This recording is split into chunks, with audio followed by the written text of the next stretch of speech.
10 जुलैपासून महागाई भत्त्यात 4% वाढ, कर्मचाऱ्यांच्या पगारात होणार एवढी वाढ. जाणून घ्या सविस्तर वृत्त.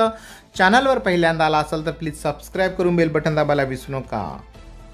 बंधूंनो, केंद्र सरकारी कर्मचाऱ्यांसाठी आनंदाची बातमी आहे. दीर्घ प्रतीक्षेनंतर त्याच्या महागाई भत्त्यात लक्षणीय वाढ होणार आहे. 1 जुलै 2021 पासून हा भत्ता सध्याच्या 17% वरून 28% पर्यंत वाढण्याची शक्यता आहे.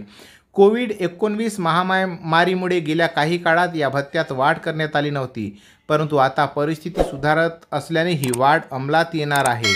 2 वर्षाचा थकीत महागाई भत्ता एकाच वेळी मिळणार. केंद्रीय कर्मचाऱ्यांना आणखी एक चांगली बातमी म्हणजे त्यांना गेल्या 2 वर्षाचा थकीत महागाई भत्ता एकाच वेळी मिळणार आहे. जानेवारी 20 मध्ये 4, जून 20 मध्ये 3 आणि जानेवारी 21 मध्ये 4 अशी एकूण 11% वाढ झाली होती. मात्र कोरोना संकटामुळे या वाढीची अंमलबजावणी रोखण्यात आली होती. आता ही सर्व वाढ एकत्रितपणे लागू होणार असल्याने कर्मचाऱ्यांच्या पगारात वाढ होणार आहे.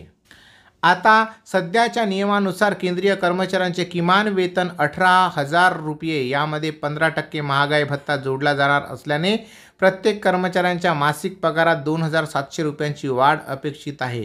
या दृष्टीने पाहता हे वाढीव वेतन 32,400 रुपये होईल. सूत्राच्या माहितीनुसार जून 2021 मध्ये महागाई भत्त्यात आणखी 4% वाढ होण्याची शक्यता आहे. जर हे खरे ठरले तर 1 जुलै 2021 पासून पुढील 6 महिन्यांसाठी आणखीन 4% वाढ मिळेल. यामुळे एकूण महागाई भत्ता 32% पर्यंत पोहोचू शकतो, जे कर्मचाऱ्यांसाठी अत्यंत लाभदायक.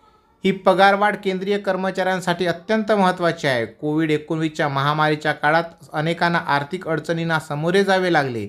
वाढत्या महागाईमुळे कर्मचाऱ्यांच्या खर्चात वाढ झाली होती. या पार्श्वभूमीवर ही पगारवाढ त्यांच्या आर्थिक स्थितीला स्थिरता देण्यात मदत. याबाबत सरकारचे धोरण असे. केंद्र सरकारने या निर्णयाच्या कर्मचाऱ्यांप्रती संवेदनशीलता दाखवली आहे. कोविड-19च्या काळात अर्थव्यवस्थेवर ताण असतानाही सरकारने ही महत्त्वाची पगारवाढ देण्याचा निर्णय घेतला आहे.